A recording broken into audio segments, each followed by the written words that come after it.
The Accounts, Book 1, Column 2. The world was dark in the wake of the emergency, and so Gov removed their heart and put it in the sky to give life to the people and plants below.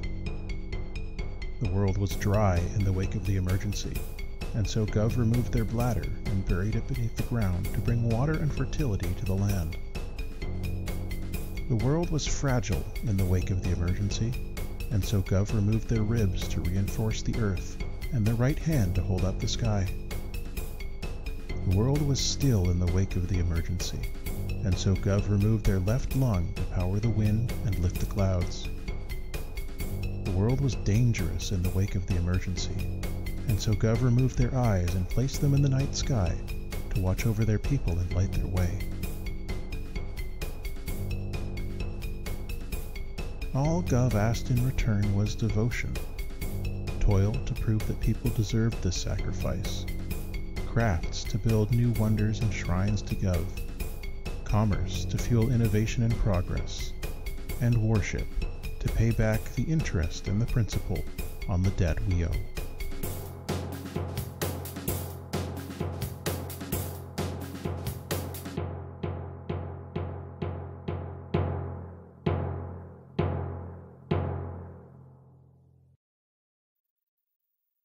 Okay, so you have crossed much of the burning steppe between the city's walls and the impact crater where the hill used to be. Along the way, you ran into some kids from a rival quad with whom you'd had a battle previously, and you were able to take them out. You decided to get in a fight with them, and you fought Esme, their leader, Topher, Rosemary, and Carla, and were able to convince them, after you took out Esme, to head back to the city without, trying to cause any more trouble for you. Which means that between you and the crater, there is now just the natural barrier of the fire and the smoke. And you said you were wearing your masks, right? You mentioned that before. Mm-hmm. Okay, so it's a good idea to be doing that. The closer you get to the crater, first off, the hotter it gets, as we've already discussed. But second off, the heavier you start to feel. It's harder to move as you get closer and closer to the point of impact. Weird. It is weird. It's not like anything you've ever experienced before. Unless, well, you've all gone swimming, I assume, in one of the ponds or one of the reservoirs inside the city when you were younger kids. And if you had gone underwater, like down to the bottom of the reservoir, or down to the bottom of the pond, or the little man-made lake in there, and you had tried to walk forward through the water, it's kind of like that. Not as difficult as walking underwater, but kind of like that. Is that the entire way up? So if someone, with you're standing in shallow water, it's only really difficult where the water is up to?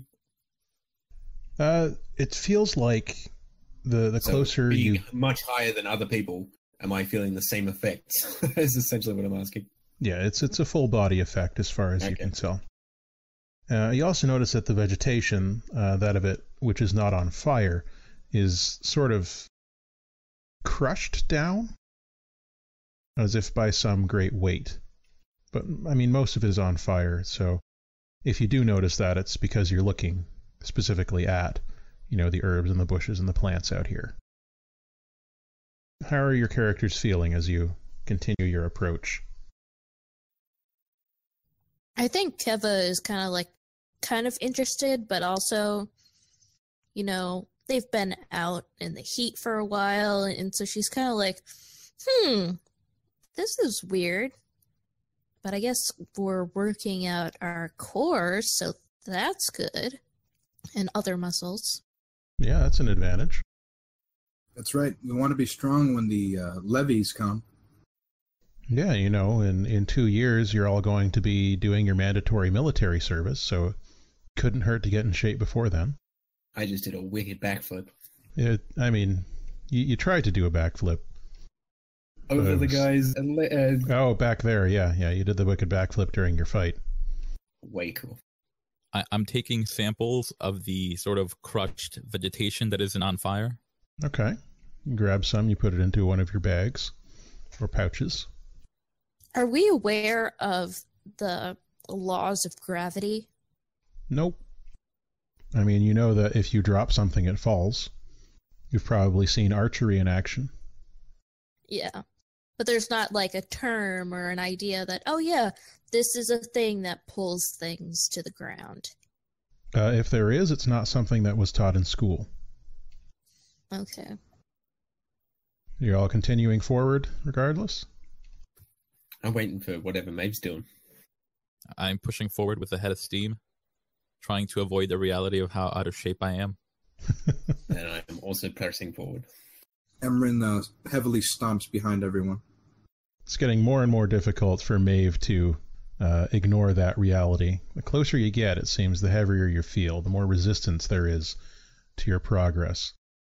But eventually... I'm going to say compelled. Keva is now totally compelled to, like, help Maeve. Maeve, walk.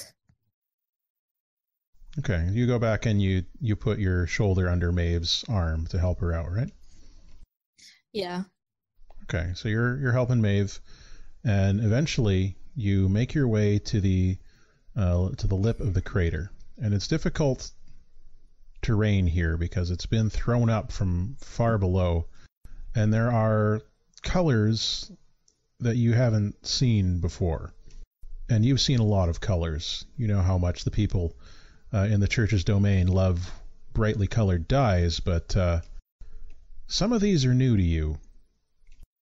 And some of the materials, some of the debris that's been launched up from lower in the ground is not what you're used to seeing. It's not the type of stone, not the type of dirt that you've seen just lying around. Can we get specific colors? Well, you've got stuff like really bright and vibrant, like silvery type colors, and dull grays that looks like a rock but doesn't feel like a rock. There's some kind of roots, but brightly colored, that are one of you sees sticking out of the ground. Like there's red, there's a blue, there's roots of different colors, which is unusual to say the least. I think that Emran might be compelled by his every bit of metal is useful to snatch up the stone, however hot it is. So you reach down and you try to pick up one of these pieces of stone that doesn't look like stone. Sorry, don't forget you're wearing gloves, right? Someone grabbed gloves earlier. Mm-hmm. I'm wearing the gloves. I don't know if anybody else is wearing them. I did not grab my gloves. Okay, I did not say anything about gloves. Obviously it's very hot, and it's so hot, in fact, that either you have to do a forceful overcome roll to hold on to it, or you've got to drop it. And, I mean, if you hold on to it, it's going to be burning you. More so than it already has. I'm going to compel myself. Okay. So roll your forceful overcome. And you want to hit a good roll on that. Okay, so that's a good. You hit it there. Mm-hmm. So you're able to hold on to this piece of material, whatever it is, and it's burning your hand. So you're going to take 2 stress from that. Did you rest before? No, you chose not to. Oh, right. So you can continue just holding it, or maybe you should do something with it. I'll hold out like my cloak because I took it off as the heat got more intense. So I'll just kind of hold it out like a bundle. I think Emran will take it from you and wrap the starstone in it. Okay. I tell you to put your jacket back on because radiant heat is way worse than feeling hot. Well, having spent a lot of time outside as a herder, he'd know. Absolutely. All right. So you're at the bottom of the lip of the crater. The actual rim of the crater here, you'll have to climb it. But unlike the wall back in the city, this one has plenty of handholds, so long as you don't mind getting a little burned. It's like Mount Doom. Do I need to use the handles? It's pretty high. It's high enough that you can't just jump over it. All right. Well, guys, we can go closer and try to get that shard, but let's just remember that by all accounts, we could get like a wasting sickness from this. Maybe we'll already we're already in danger or whatever, but just, reminder. Wow, who could have maybe spoken up before we left the city? You did all learn that in school. Assuming you paid attention. I'm just saying that I did. This is a choice you all made despite knowing that. I think Emran doesn't say anything, but you see him, the characters see him thinking, and for the audience's pleasure and to explain what he's thinking of, Emran is remembering a conversation that he had with Hector, his foster father, and how he fervently believes that, he's never seen it himself, but he fervently believes that the church lies about what the Starstone does what the shard does to people. What the Splinters of the Sun do? Yeah. Okay. So he's having a flashback to a conversation, and Hector's not outright saying that the church lies, but is heavily implying it in the way that he's describing something that he's experienced in his life. You want to try and convince us of that? I would love to, yes. How are you going to do it? You're going to use logic? You're going to appeal to emotions? You're going to try and threaten your friends? I think I'm going to go logically, even though this is not his strong suit. But so I have to aid him with example, because my high concept is a seeker, and against all, I guess, prior warning or sense of self-preservation, Maeve is going to go ahead and climb down. So you're compelling that seeker of truth aspect? Yes. Or perhaps the authority one. But either way, we're compelling that aspect, and Maeve, you just start climbing to get up to the rim of that crater, while these other folks are standing around. I compel myself to start climbing. Emran looks at Maeve starting to climb and says, "See, she's got the right idea. See, Hector always pulls me aside, and every now and then he'll tell me something about what he really thinks is going on with the church. And, well, the church is only in power because they have the Splinters, right? What if they're lying about everything? What if they're just in power because that's where they are?" Okay, but how are just rocks from the sky going to give the church power? Well, rocks from the sky? What is this heresy? Well, the piece of the heart. I start climbing. Look, I'm just playing devil's advocate here. Whatever the term for that is here, yeah. Well, just being contrary, paused. Right? Yeah, you're just being contrary here. Yeah, she's... Stop being contrary. Keva's the parent, she wants to be like, she doesn't want anything bad to happen to her friends, so, she's always going to second guess things like, oh, is this a good idea? But I guess since the other three seem to be wanting to go ahead, she's definitely going to follow them. Okay. Now, Maeve, you've started climbing. Did you just start climbing, or do you try and assess the ascent first and find an easier way up? Oh, definitely, yeah. I'll do an appraisal first. Okay, so you're going to try and create an advantage cleverly, and you want to get... There's a lot of smoke and a lot of stuff in your way, so you need to get a fair roll. That's a +2. All right, you got a 1, so you can either just live that fail or invoke something. I think I'll use a fate die for that one. Okay. Which of your aspects are you going to invoke here? I think after hearing Emran talk about his little chats with Hector, I think I'm going to invoke the authority must be obeyed or it must be overthrown. Okay. All right, so you have that, and you've re-rolled. You've gotten what's required, and that is going to create the aspect on here of an easier path. Alrighty. I think Amron will be very close behind. Okay. Is the ground soft enough to drive something into? You can try.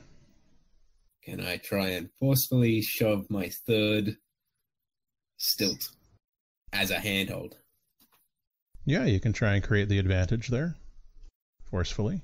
And you'll need to, let's see, that's going to need to be a good roll. All right. Nope.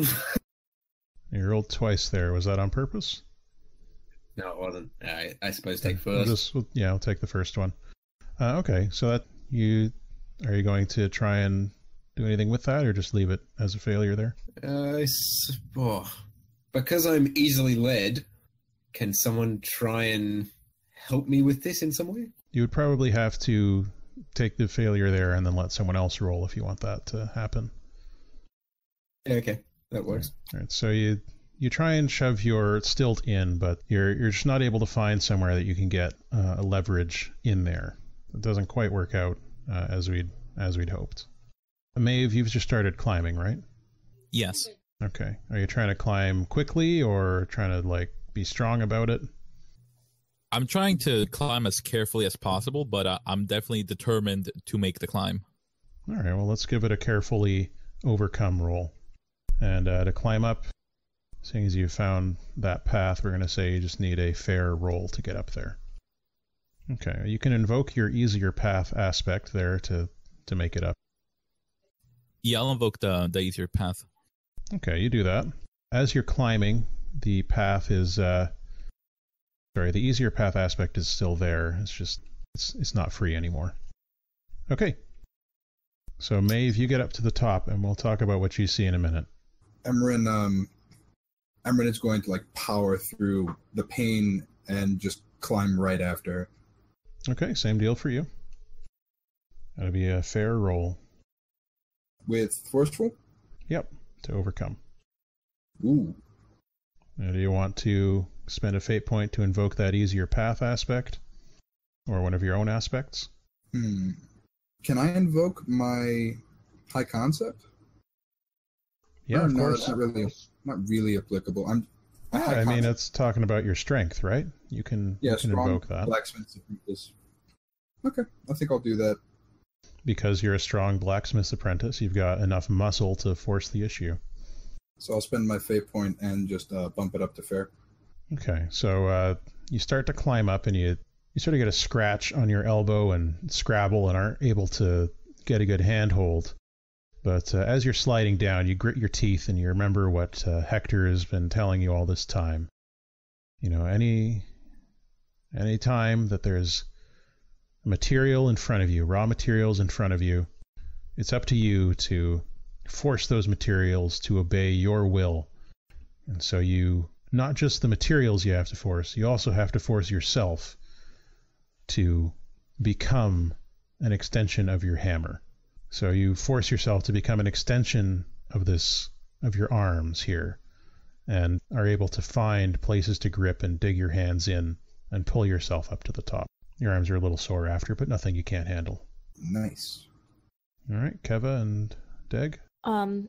Being the careful girl that Keva is, she's going to kind of wrap the palms of her hands and parts of her fingers up in her shawl and maybe another piece of cloth and carefully make her way up the mountain or hill. Okay, give it a shot. Need a fair roll. Yeah, you get right up there with no issues. Once you're at the top, well, the advantage you get is that you don't have to take any strain. Whereas, I forgot to mention, but both Emran and Maeve, you have to take 1 strain for all the little burns you took on the way up. If our 1 stress and 2 stress is clicked, do I have to pour it over into the 3 stress, regardless? Either that or into a mild consequence. Let's call it, burns? You'd say burned hands, yes. Okay. Would I still suffer from the burned hands if I've got my gloves on? Not the hands necessarily, but parts of you will be getting burns or scratches from the uneven terrain. Okay, Deg, you're down at the bottom by yourself. Oh no. Can I pass up my third stilt and then cleverly hoist myself up while using my feet, sort of rappelling upwards? Yeah, you can give it a shot. It doesn't go very well though. Oh, not rolling too well after that break. Depends. Are you going to use a fate point, or what do you want to do? I might. What would the consequence be?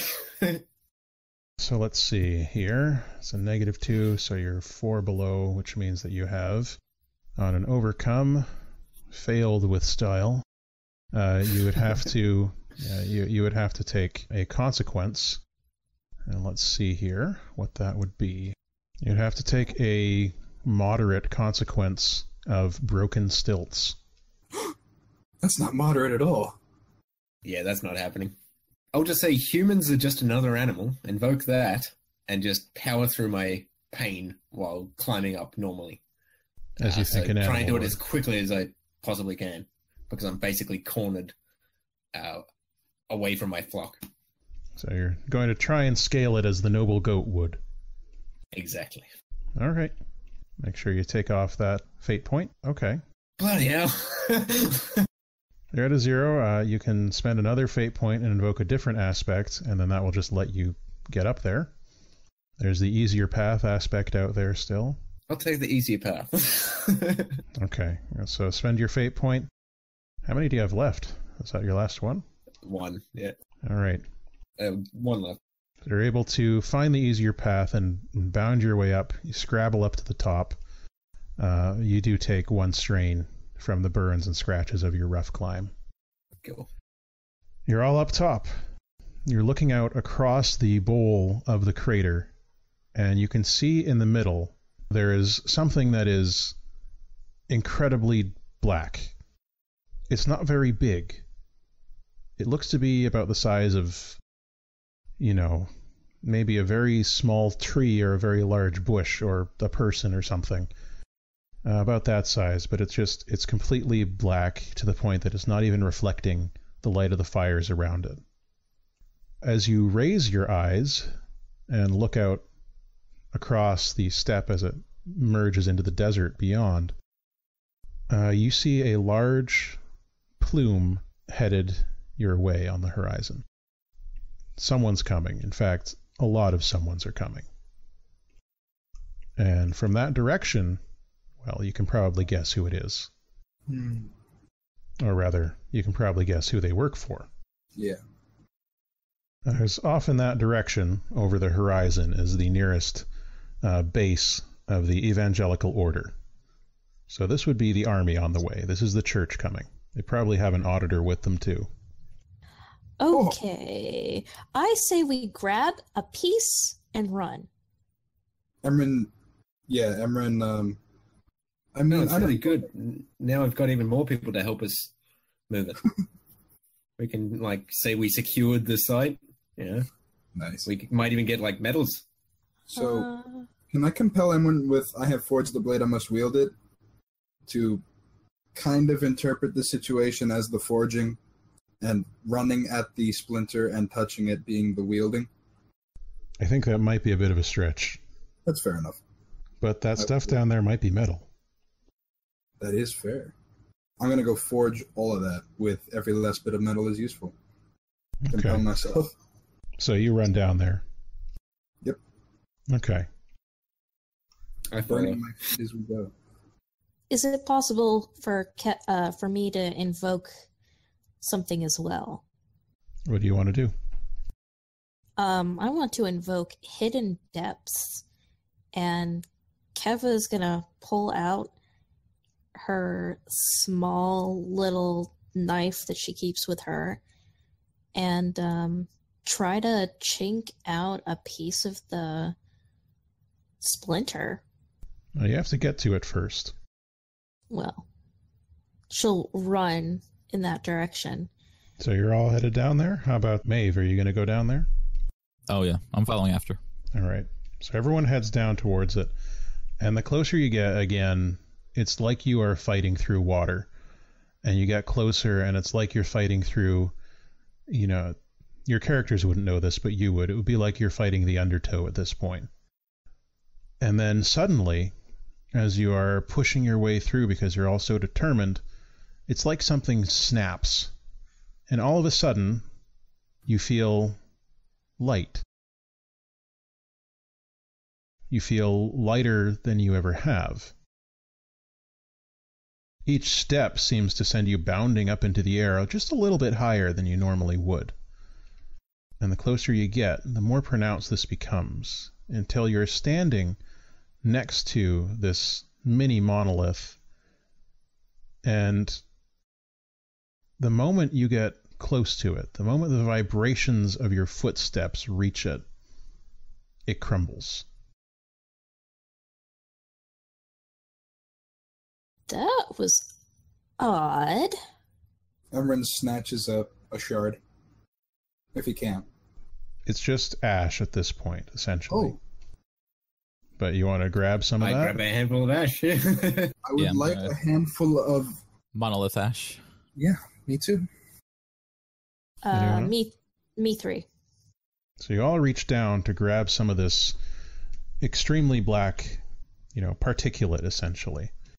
As you do, you notice that your weight seems to have returned to normal. You don't feel very light or very heavy anymore. Your movements are as they normally are. And as the four of you reach down in tandem and you touch this dust, you all feel a sharp pain in your hands. As if you've been stabbed. Touching the dust. Well, you can't touch the dust anymore because it's all gone. Right in the middle of where the dust had been, you see a shape fleetingly just before it disintegrates into nothingness. But the rest of that ash has disappeared, and you can feel that pain in your hands. Now, if you want to try and identify that shape, you're going to have to be quick about it, or extremely clever about it, and overcome that it's going to be very difficult to see that. You're going to have to make a great roll to identify that shape. A great roll, which is a +4. I mean, I'll give it a shot. Yeah, I'll give it a shot too. Dang. Yep. Not me. You can always, Got an aspect? if you have an appropriate aspect for identifying things or noticing things, this will be the time to use it. Yeah, I don't think Some sort Hidden of speaking Depths covers that. True. Yeah, I was gonna say, would my Seeker of Truth aspect kicked in here? Sure, Could I invoke that to get it up to 4? you can. We'll go ahead and do that then. Okay. I'm going to send you a message. And you can decide what your character would do with it. Oh, geez, secret notes. Oh, dang. Okay, I've sent the message. But for the rest of you, Mhm. you weren't able to see it, but you've still got those aches in your hands, again, as if they had been stabbed into. Kev is going to inspect her hand. Like, did something actually pierce my hand? You don't see any blood beyond... Keva, you wrapped your hands so when you were climbing, so you don't see any blood or anything or any burns there. It just looks like your hand always does. Emran Okey tries, doke. Quickly try and wipe whatever I think might be on my hand off. There's The phantom nothing, pain away. there's nothing there, but the ache does start to subside. Emran tries rubbing his hands together. It's the same as normal, except your hands are burned, so it hurts. Yeah, no doubt about it. Okay. Emran just sort of looks around, really bewildered, and says, "Is this a dream? I'm so confused." Well, it's about to turn into a nightmare if we don't get out of here. Oh, we should definitely stay. Do you want might to have deal with an auditor? Do you know what we just touched? Yes, I do. Hopefully they can fix this stuff. At this point, it would probably just look worse if we did run away. When we all get wasting disease, they're going to come into the town anyway and find us straight away. What do you think, Maeve? I think we're going to have to face the church eventually, and if we run away, we'll just look shadier. As you're arguing, you hear the telltale sound of crunching sand getting closer. It's loud enough that you can tell it must be at least a full platoon of bicycle cavalry out there. I think Emran goes to the top of the hill, or the little lip in the middle of the crater, and regardless of what he sees, he just painfully, he kneels in, I guess he'd interpret it as a defeat, but he's kneeling to the church. You're kneeling in the middle of the crater, where you found the monolith? No, I go where they can see me, or I can see them. Okay, so you go and you start to climb up the side of the crater, which is more difficult than getting into the crater was. Trying to climb back out because the debris in here is finer, it's all still hot and jagged, and there's a bit of an angle that makes it harder to get out than it was to get in. It's deeper in here than it was high out there. So it's going to take some effort. What are the rest of you doing while this is happening? I'm also going to kneel right in the center of the crater. Okay. And I'm just going to calm down and try to go through all my teachings and try to summon up the most appropriate prayers of repentance so that when the proverbial 5-0 arrives on scene, I can fake the proper veneer of piety. So you've gone and you've kneeled where the monolith was? Yes. Okay. Is anyone looking at her, at Maeve? No. I mean, I think Keva's probably, like, next to Maeve. So, like, if it's something, like, moving about her or, like, really obvious, her eye, like, out of the corner of her eye, she'd see it, but I don't know. Okay, are you touching her at all?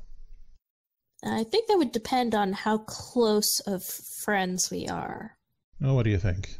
It's fairly important to know exactly how the two of you are standing and kneeling right now. I think their elbows are probably touching. What do you think, Maeve? I mean, while we were standing side by side, our elbows would have probably been touching, but I think once I knelt down, unless she knelt down with me, we wouldn't be touching. Okay. Keva, I'm going to compel an aspect of yours. Okie doke. I'm going to compel your team parent aspect. Okay. Maeve is deeply in distress. You know about her past, and the times she has spent with shorn hair as a younger child. And you can see the toll that it's taking on her to do this. So if you accept this compel, you reach out and you put a hand on her shoulder in comfort. Heck yeah, she's gonna comfort her best girlfriend. Okay. You reach out and you touch Maeve.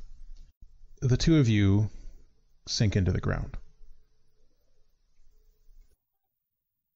Whoa. It's pretty fast, but you probably have enough time to shout or scream or take a deep breath. Keva probably is like, ah! All right. Sorry, Keva that was screams. loud. That's fine. I've got the levels adjusted here. Keva screams. Emran sharply turns around. You see Keva and you see Maeve, and they are sinking into the ground very quickly in the center of the crater. He'll put my if he can. third stilt out so that it can hold on to it. Okay, you reach your stilt out. Is Emran still holding the Starstone bundled up in the cloak? Yeah. Well, the whatever it is, yeah. You still got it. I'm going to try to catch his eye when he looks back at Keva and just, I guess, try to make some sort of sign urging him to hide it. He, he'll put it away in a pouch if he's got one. So, Deg, you're trying to Keva to grab your stilt. Yep. Okay, you want to make a quick overcome roll against, I would say they're moving fairly quickly, average. Okay, can I invoke? Keva, are you trying to reach out to grab it? Probably. Okay. You're reaching out to try and grab it, so that adds 1. Easily led. That brings you up to average there. Oh, okay. She grabs it. What do you do? I try and fling her out. I'll run back and help if it's possible.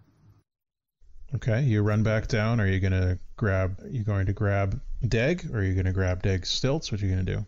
I'm going to, since he's using the stilts as a lever, I'm going to grab onto the stilts and help him.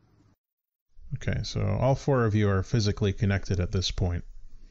Yeah, definitely. I mean, after, like, if they start sinking, Keva's going to be holding really, like, tighter onto Maeve. Yeah, I mean, it's a good effort that you're making here to get them out of the ground. And if this were, say, I don't know, quicksand or water or molten rocks or whatever, this would definitely work, but it isn't. It's something else entirely. And the speed accelerates, and the force becomes greater than anyone can handle, and all 4 of you are sucked in. And we'll get back to you in a second, but for now, the church arrives. The cyclists and the cavalry come leaping over the top of the rim like, motocross stunters. It's very impressive. They land inside the rim. They are all heavily geared up, heavily armored. The church has learned so much from the last 2 splinters and their experiences with them. They are armored up in ways that the average person in this world wouldn't even understand to look at. Above them, an auditor drops from the sky and lands directly on the center of the crater, just as Emran's hand disappears below the surface. The auditor reaches down to try and grab it, but you're gone. The church's forces stare, uncomprehending. There's nothing here. There's no splinter. They saw a hand, or at least the auditor did, but that's it. What happened? Well, the 4 of you... Well, have you ever been in a water slide? Your characters haven't, but have you as players? Of course. Yeah. I have not, but I imagine it'd be terrifying. It can be. It's a rushing sensation, and you're confined. It's like one of those water slides that's completely enclosed. But somehow it's even more compressed, even more contracted, even more claustrophobic. And if any of your characters are claustrophobic, this is a bad time for them. And there's this rushing, and it feels like you could be drowning, and it feels like maybe you're being buried alive in sand or something like that. Maybe you're being dragged behind a whole herd of goats, but you can still breathe once you try. And then all of a sudden, as quickly as it began, it ends. One by one, first Maeve, then Keva, then Deg, then Emran. You pop up out of the ground. You rise gently until you're standing, like you normally would, on a stone floor. You're in a room. It's a big room, but it's dark.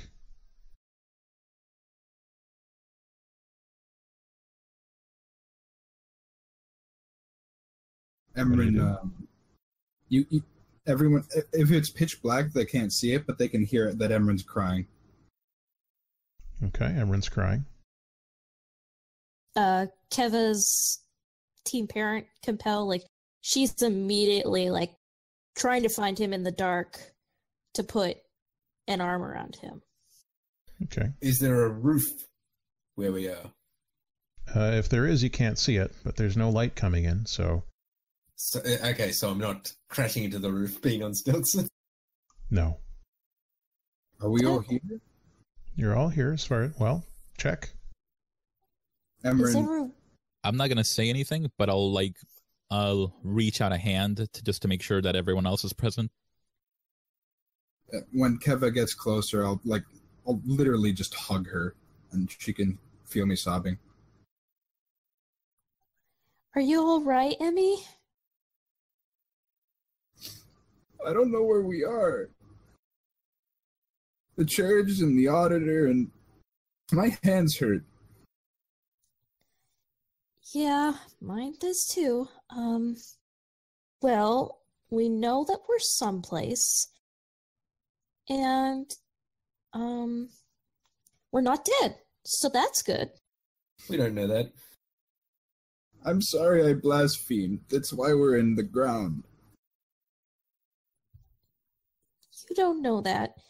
Don't blame yourself. Guys, look, I mean, wherever we are, things could be worse. We could be on fire, or, drowning. I'm gonna standing exactly where I still am. Gonna see how far I can reach with my stick, and whether I touch any walls. Okay, you reach out with your stick. About how far is your reach with that? Probably, I'd say 5 feet. 5 feet. Yeah, we'll go for 5. Or a couple meters. So you reach out a couple meters. You're probing around with the edge of your. In a metric country. Why did I see feet? Okay, they use the metric system or an equivalent of it in this world too. You're probing around. You don't hear any walls, but you do hear a thunk as your stilt bumps into something wood. Cool. What was that? No idea, but I keep knocking it. It keeps sounding like wood. Thunk, thunk, thunk. I'd like to follow the noise very gingerly and just sort of feel around the walls for any sort of indication of a door or something. You are able to get over to the wooden thing following the sound, and you explore it with your hands. And it's sort of a smooth wood, about, 40, 50 centimeters wide, and then you get to one edge of it and move your hands over, and suddenly you feel leather. And you move your hand further, and then it sort of bumps and dips, and then there's another bit of leather for, 5, 10 centimeters, and then another bit of leather for around the same amount of space. This is something that you know. It may not be a place you know, but it's the kind of place you know. If you go up and down, you feel regular, narrow bits of wood followed by more of those leather things, and if you try to pull on one or push one, it comes out. I'll just do a whole run of the perimeter, just relaying the information to the other 3 as much as I can. Okay, as you're going around in the dark, you find more of these shelves, and you slowly recognize that they are bookshelves full of books. See, Emmy? I don't think they have bookshelves and books in, the afterlife. Maybe you're right. And he'll reach into his pouch and pull out the bit of metal root that he took from the crater. It's not hot anymore, it's just warm now. He sort of straightens up and kind of pulls away from Keva, but not entirely, and just sort of hugs the meteorite, so to speak, to himself. Okay. Well, I start getting some strands of wood off my stilts into a sort of kindling pile. You can smash the rock against the stone floor and try and get some sparks out of it. And then we'll try and light the ends of my stilts on fire. And one of you might have just like a fire starter. Look, I just came up with a good plan. Yeah, you've got kindling, but you might also have, especially because as a herder you're out at night at times, you might also just have a striker or something to start a fire with. Sure. Okay. So are you going to start a little fire there? Deg? Do I? I just did clever. Is that? Well, I wasn't going to make you roll to start a fire. It's something your character can do. So, you do it. You start a little fire. You know that it's going to burn through that kindling pretty quickly, but In the light, you can see that you are indeed in some type of book room, maybe a library. It's hard to say. You don't really recognize Any it. exits? You do see about 20 meters ahead of you, there's a door. But it's open the door. It's a door, but it's a stone door. So you go over to it and you look for a way to open it, but there doesn't appear to be a handle on this side of it. Gov is hard. Where are we? I start trying to move bookshelves to see if there's hidden doors behind them. Okay, well, I'll tell you now, there aren't. Damn. The bookshelves are about twice as tall as you, and each one is completely packed with leather-bound books. Moving them would require a feat of strength beyond what anyone here is really capable of. But that door does have... I mean, there is a door there. The fire is burning down quickly, though, at this point. But as the last embers sort of burn out, you do notice on one side of the doorway there is... It looks kind of like a lever made of wood. Emran will walk over to it. Okay. A bit trepidatiously. So you go over and what do you do with the lever? The lights are out now. It's black again. I'll put my meteorite away, and I'll test it to see if I can pull it with one hand. But if not, I'll heave. You pull it down. It's a lot easier to pull than you maybe thought. So you go like, ugh, as you stumble a bit from trying to put a lot of strength into it. At first, nothing happens. A couple of minutes pass with nothing happening. And then eventually, the door starts... You hear this loud grinding noise, like stone against stone, as the door begins to come in towards the room, and presumably from there it's going to open somehow. You can all hear this, even if you can't see it. Is Maeve still out exploring the other side of the room? Or? No, once it starts grinding, I'll just get really low down to the ground since it's still pitch black and just keep a careful eye on whatever's going to come out through the door. Okay. So the door continues to grind, and it grinds for a really long time. It's the door you start to figure is probably at least a meter thick of stone. Oh, damn.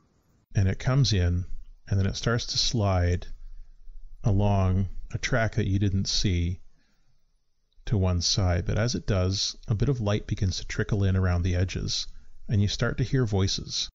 And one of them saying, "Well, really, I don't think you're going to need a sword. It was probably just a rat again. Remember last time it was just a rat?" It's like, well, it never hurts to have a sword with you. You never know what kind of danger. I mean, if they've activated it, if they figured it out, we could be in a lot of trouble. Oh, I think you're overreacting. Look, okay, the door's almost open. You want to stand there with your sword? Fine. I'm gonna wait back here. You do whatever threatening you need to of that poor rodent. And by then the door has slid open and the light floods in. The room beyond appears to be lit with lanterns of a type that you're familiar with. And for a bit, obviously you're blinded by the sudden influx of light. But then you see that there are two people there. And as your eyes begin to adjust to the light, you hear a grunt of surprise and a faint gasp. And there's a man holding a sword standing in the doorway in a challenging stance. He's got frizzy gray hair, he's got a beard. He's wearing his blue robe over his bright yellow undershirt that you know so well. He narrows his eyes, and then they widen, and he says, "Emran?" Dad! What? And then the woman comes into the door from behind him, sort of shoving him out of the way, looks and says, "Maeve? What are you doing here?" And it's your master, Isabel Cruz. What are you doing here? Well, I mean, that's hardly the point. I asked you first.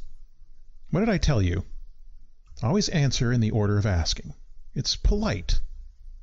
I'm sorry? We were just perusing the library. Well, first of all, I think you know this isn't just a library. And second of all, how did you get in here? And Hector's looking around. He says, wait a minute. Is this where you disappeared off to when the splinter fell? Yes. We locked ourselves inside out of fear. How did you even find the door? Look, come on, get out of there. Come on, all four of you. I see you back there, Deg. I see you, Keva. Come on. Okay. Stumble Yeah, Emran, and not even kind of. He's walking. I take off my mask before I get into the light. Yeah, he takes off his mask as well. Yeah, Keva as well. I mean, they saw your masks. The light was lighting you up inside. Yeah, of course. That's yeah. So Hector, he puts his sword away across his back. As you all come out of that room, they step back, and Isabel runs her hand across the wall. It doesn't appear to be any switch or button or anything of the kind. And the door slowly grinds back into place. And when it does, it looks like just the wall. There's no sign that there's a door there at all. Emran, like, he's been kind of muttering to himself as the door was closing, and now he just sort of stands up straight, looks Hector in the eyes, and does his best man voice. Father, we need to talk. Well, talk. As the door is closing, sorry, I just want to take special note of where the button is, if I didn't already know where it was, just for future reference. Yeah, you definitely didn't know this was here. You're now in Isabel's.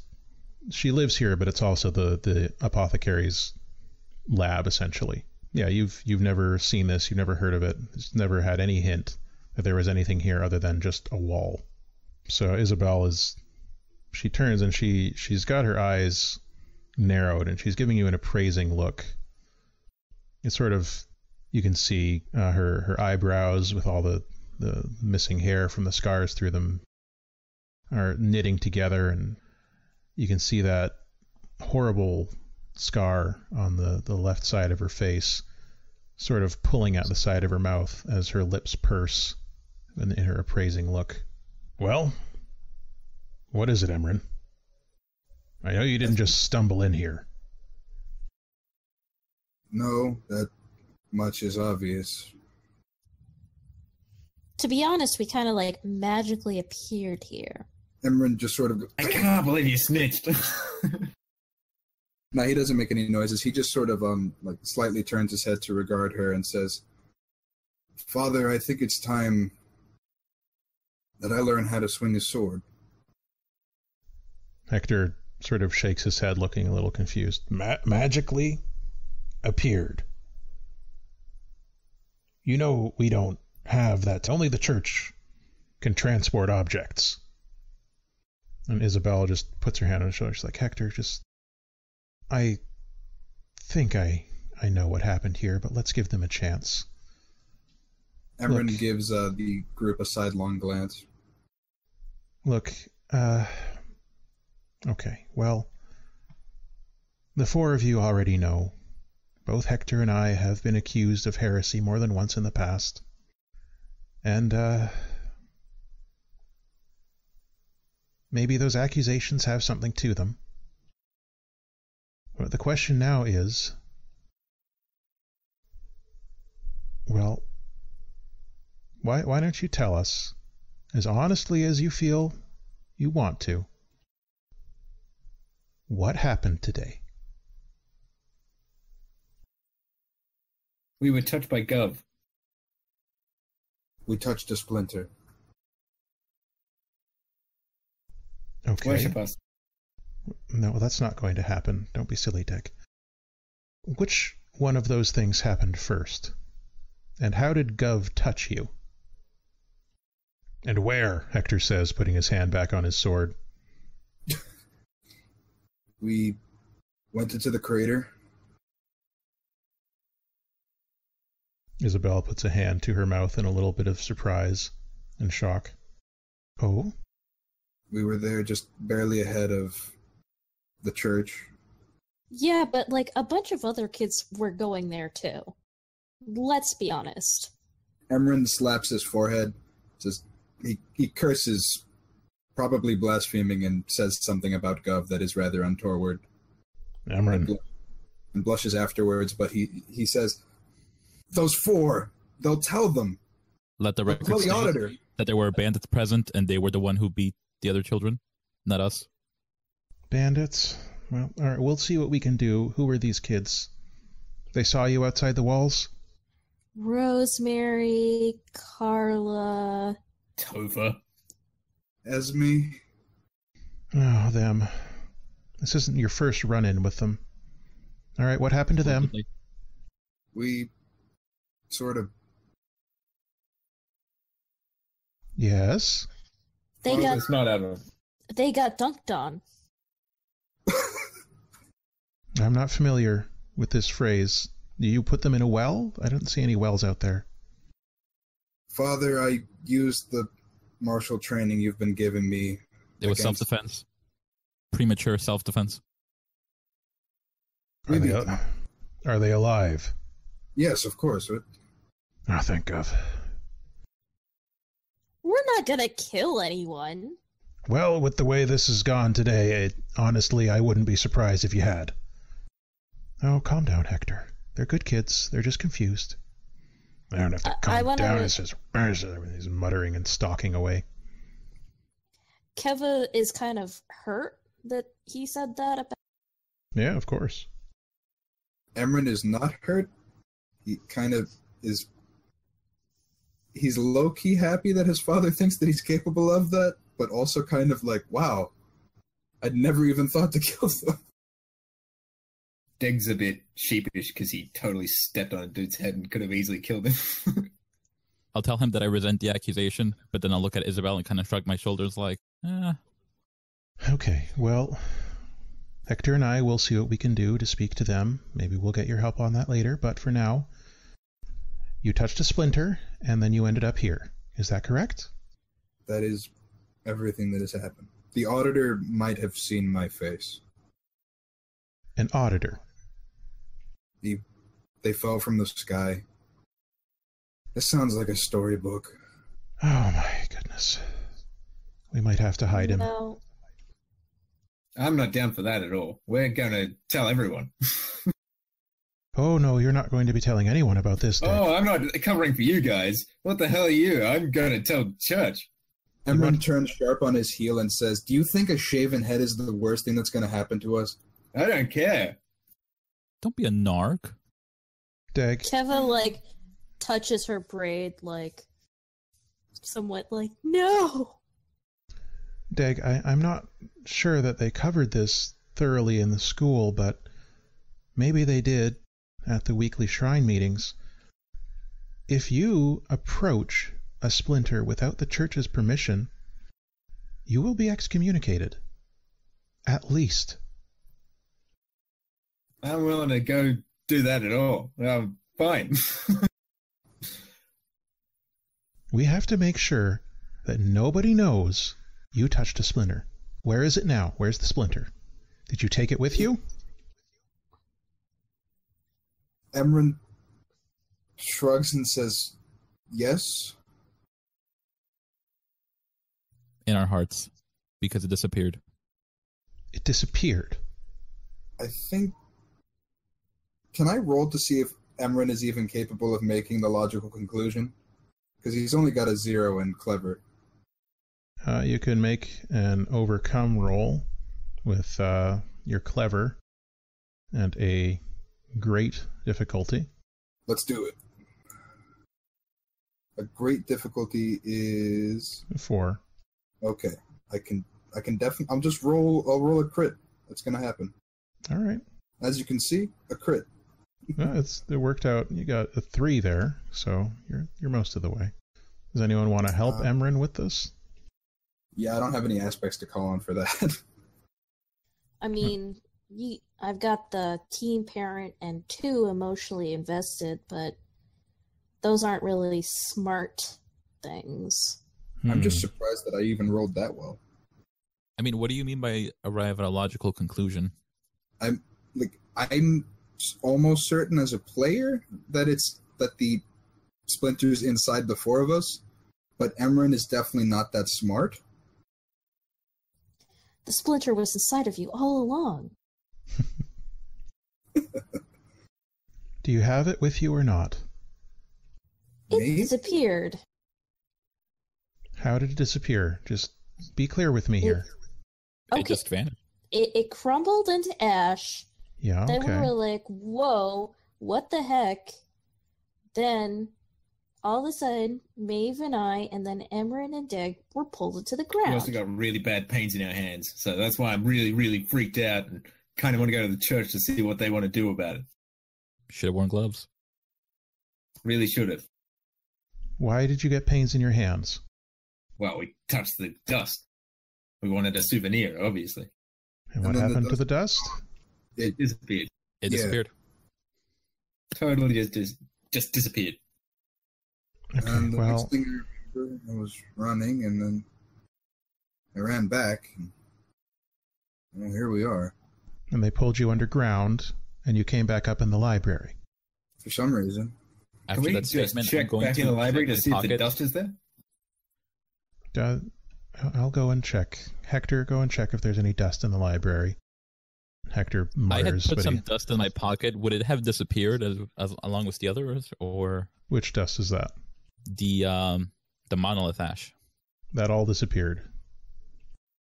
Okay, let's think about, like, Keva just suddenly realizes, she's like, if we were going against the church, Gov would have let them catch us. Or, Hec- you know. Hector's gone back into the library, and he's still muttering, looking around. He doesn't find any dust on the ground. Isabel goes in, and she sort of snaps her finger, and she's like, wait. Could it be? No way. Hold on. And she runs into the room full of books, and she rubs her hand across an area near the lever, and then there are lanterns on in the book room as well. And she's running through it. It's huge. It's massive. She's quickly out of sight, but then you hear her moving through books, pulling books off shelves. And she's like, you're right, this one. This is the one. And she opens it up, and she's paging through it. And as she's doing so, she's walking back. You can see the pages are ancient and yellowed, and some of them look like they've been stitched together from little pieces of vellum and have missing bits and so on. And she opens it up, and she's scanning through it, and she says, the system works? And she says that. She looks up at the four of you, and she looks down to where you came in, and she kneels down, and she places her hand on it and squeezes her eyes shut. And nothing happens. Emran replicates the gesture. You put your hand to the ground where you came in, and you start to sink in. Oh, we're grabbing him. Definitely grabbing him. Yeah, Isabel and Hector immediately grab you and pull you out, and they're not pulled in. And they say, okay, don't do that again, but I'm going to have to do some more reading, but I think I know what's happened. And it Dad? could be very, very good. For us, at least. But you absolutely cannot tell anyone about what happened to you today. And I am not saying this as Maeve's master. I am not saying this as an adult to a bunch of children. I am saying this as one human being to another. If you tell anyone about this, you will probably be killed, or you will be excommunicated. Do you understand how serious I am? Keva looks at Deg, like, with a very, like, strong look, like, you better understand what she's saying, like I understand. I mean, I'm not going to say anything, but, like, I would definitely be, I'd say, like, I'm going to die, might die anyway due to wasting disease. I'm not going to tell anyone, but, you know, you have to understand that there's not much better. I'd rather be excommunicated and possibly alive under the church. If you start to get the wasting disease, come and see me. I can help. All right. Without even looking at Deg, I'm just going to walk up beside him and just give his stilts a gentle pat and be like, these are some really nice stilts. Shame if something were to happen to them. Oh, it's on. Okay. The four of you need to get back to your quad. You need to get back inside. You need to, for now, pretend like none of this happened. I have a lot of reading and research to do, but as soon as I know something, the moment I have confirmed anything, I will let you know. But it will take time. Do you understand?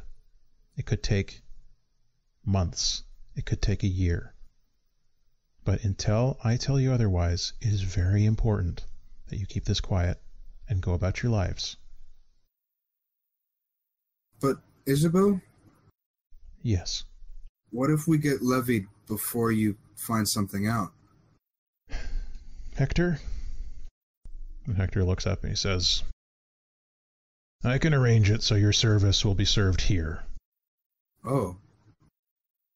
Well, I was going to anyway, but I'm just saying. I can do that.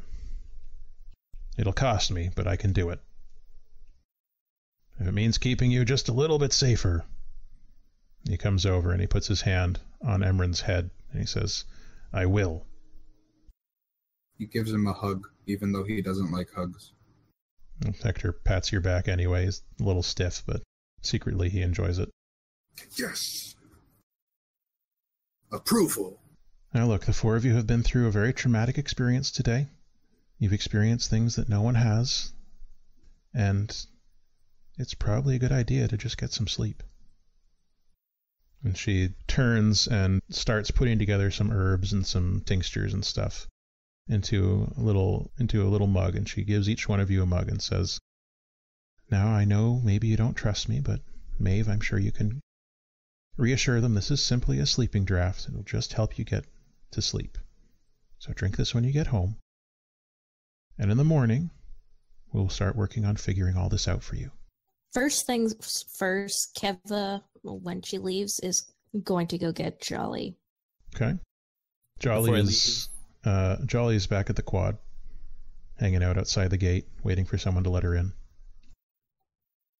Yes, pet goat. Before I leave, I'm going to take out the sample vegetation that I took from the crater site and give it to Isabel and just be like, here's a souvenir.